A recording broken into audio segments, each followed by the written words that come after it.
Perkenalkan, kami dari kelompok 4 yang beranggotakan Andini Devi, Feni Nuraini, Sinta Devi, Nurainunisa, dan Wahyu Anugrah. Kami akan mempresentasikan materi yang berjudul Nilai Perolehan, Persediaan, dan HPP. Materi yang pertama adalah penentuan nilai perolehan. Harga perolehan dihitung dari harga beli ditambah dengan biaya-biaya yang dikeluarkan sampai aset siap untuk digunakan. Jika aset berwujud dibangun atau dibuat sendiri, maka harga perolehan merupakan akumulasi pembelian material, tenaga kerja, dan overhead pabrik. Jika perolehan aset dipengaruhi oleh hubungan istimewa, maka nilai atau harga perolehan aset tersebut ditentukan secara berbeda.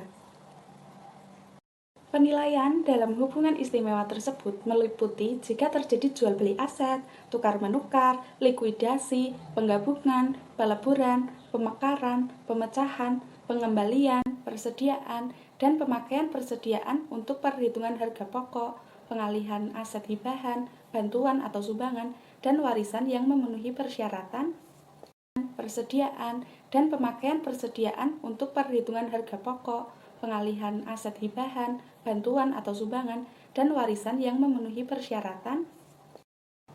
Pasal 4 ayat 3 huruf A dan B UU PPH, pengalihan aset yang tidak memenuhi syarat pasal 4 ayat 3 huruf A UU PPH. Pengalihan aset sebagai pengganti saham atau pengganti penyertaan modal. Penilaian dalam hal jual beli aset. Harga perolehan aset bagi pihak pembeli adalah harga yang sesungguhnya dibayar, dan harga penjual bagi pihak penjual adalah harga yang sesungguhnya diterima. Apabila jual beli aset dipengaruhi hubungan istimewa, bagi pihak pembeli nilai perolehannya adalah jumlah yang seharusnya dibayar, dan bagi pihak penjual nilai perolehannya adalah jumlah yang seharusnya diterima. Adanya hubungan istimewa antara penjual dan pembeli dapat menyebabkan harga perolehan menjadi lebih besar dibandingkan jika jual beli tersebut tidak dipengaruhi hubungan istimewa. Karena itu, nilai perolehan atau nilai penjual aset bagi pihak-pihak yang bersangkutan adalah jumlah yang seharusnya dikeluarkan atau yang seharusnya diterima. Penilaian dalam hal tukar-menukar.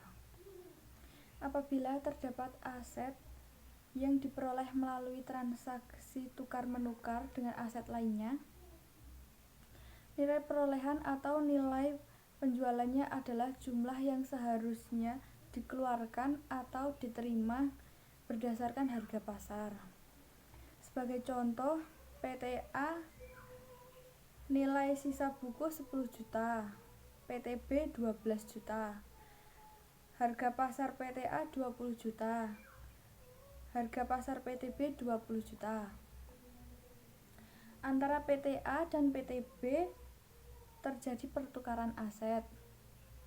Walaupun tidak terdapat realisasi pembayaran antara pihak-pihak yang bersangkutan, tetapi karena harga pasar aset yang dipertukarkan adalah 20 juta, maka jumlah sebesar 20 juta merupakan nilai perolehan yang seharusnya dikeluarkan atau nilai penjualan yang seharusnya diterima. Selisih antara harga pasar dan nilai sisa buku aset yang dipertukarkan merupakan keuntungan yang dikenakan pajak. Dalam pertukaran ini, PTA dan PTB memperoleh keuntungan sebesar 10 juta, itu didapat dari 20 juta dikurangi dengan 10 juta, maka PTA memperoleh keuntungan 10 juta. Dan PTB memperoleh keuntungan sebesar 8 juta. 20 juta dikurangi 12 juta sama dengan 8 juta. Yang ketiga, pengalihan aset. Dalam rangka pengembangan usaha berupa likuidasi, penggabungan, peleburan, pemekaran, pemecahan, dan pengambil alihan usaha. A. Jumlah yang seharusnya dikeluarkan atau diterima berdasarkan harga pasar. Selisih antara harga pasar dan nilai sisa buku aset yang dialihkan merupakan penghasilan yang dikenakan pajak. Contohnya, PT Akbar dan PT Hakim melakukan peleburan usaha dan membentuk badan baru, yaitu PT Perdana Ananda. Nilai sisa buku dan harga pasar aset dari kedua badan tersebut adalah: PT Akbar, nilai sisa buku 200 juta, harga pasar 300 juta. PT Hakim, nilai sisa buku 300 juta, harga pasar 450 juta. Pada dasarnya, penilaian aset yang diserahkan oleh PT Akbar dan PT Hakim dalam rangka peleburan menjadi PT Perdana Ananda adalah harga pasar aset yang diserahkan. Dengan demikian, PT Akbar mendapat keuntungan sebesar 100 juta, yaitu 300 juta dikurangi 200 juta, dan PT Hakim mendapat keuntungan sebesar 150 juta, yaitu 450 juta dikurangi 300 juta. Sementara PT Perdana Ananda membukukan semua aset tersebut dengan jumlah 750 juta dari 300 juta ditambah 450 juta. Namun, dalam rangka menyelaraskan dengan kebijakan di bidang sosial, ekonomi, investasi, moneter, dan kebijakan lainnya, Menteri Keuangan diberi wewenang untuk menetapkan nilai lain selain harga pasar, misalnya atas dasar nilai sisa buku, pooling of interest. Dalam hal demikian, PT Perdana Ananda membukukan penerimaan aset dari PT Akbar dan PT Hakim tersebut sebesar 500 juta, yaitu dari 200 juta ditambah 300 juta. B. Penggunaan nilai buku. Dalam perpajakan digunakan metode penelitian atau berdasarkan harga pasar.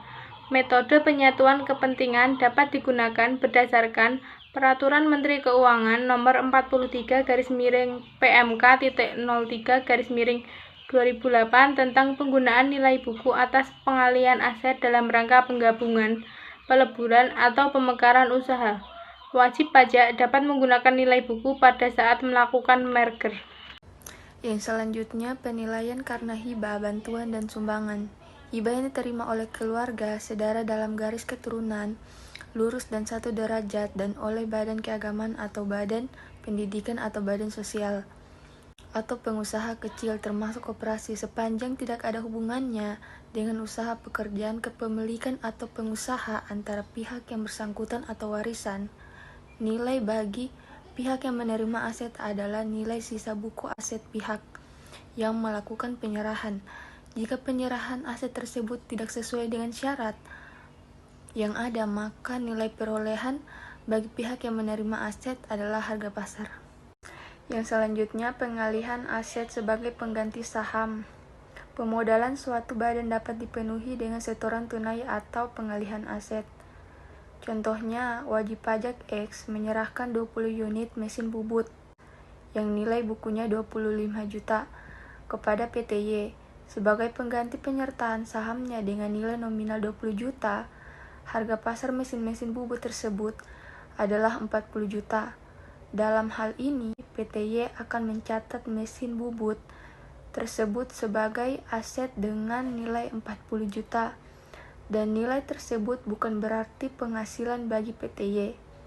Selisih antara nominal saham dan nilai pasar aset yaitu 20 juta, atau sama dengan 40 juta dikurangi 20 juta dibukukan sebagai agio. Bagi wajib pajak PT X, selisih sebesar 15 juta atau sama dengan 40 juta dikurangi 25 juta adalah merupakan objek pajak. Penilaian persediaan dan HPP. HPP merupakan salah satu biaya langsung yang berkaitan dengan usaha, terutama usaha dagang dan manufaktur. Pada usaha dagang terdapat persediaan barang dagang, sedangkan pada usaha manufaktur terdapat 3 jenis persediaan bahan baku dan bahan penolong, persediaan barang, jadi persediaan barang dalam proses produksi, penilaian pemakaian persediaan untuk perhitungan HPP dilakukan dengan 2 cara, yaitu 1. Metode rata-rata, 2. Metode masuk pertama, keluar pertama. WP memilih salah satu cara penilaian pemakaian persediaan untuk perhitungan HPP, maka untuk tahun-tahun selanjutnya harus digunakan cara yang sama. Saya akan memberikan contoh untuk metode rata-rata atau average. Contoh yang pertama, 1. Persediaan awal 100 unit dikali Rp9, 2. Pembelian 100 unit dikali Rp12, 3. Pembelian 100 unit dikali Rp11,25, 5. Penjualan untuk dipakai dikali 100 unit, 5. Penjualan untuk dipakai dikali 100 unit. Untuk contoh perhitungannya bisa Anda lihat di PowerPoint yang sudah kami paparkan. Sekian dan terima kasih untuk presentasi kelompok kami kali ini. Apabila ada kata yang kurang berkenan atau tidak dimengerti, mohon dimaafkan. Wabillahi taufiq wal hidayah. Wassalamualaikum warahmatullahi wabarakatuh.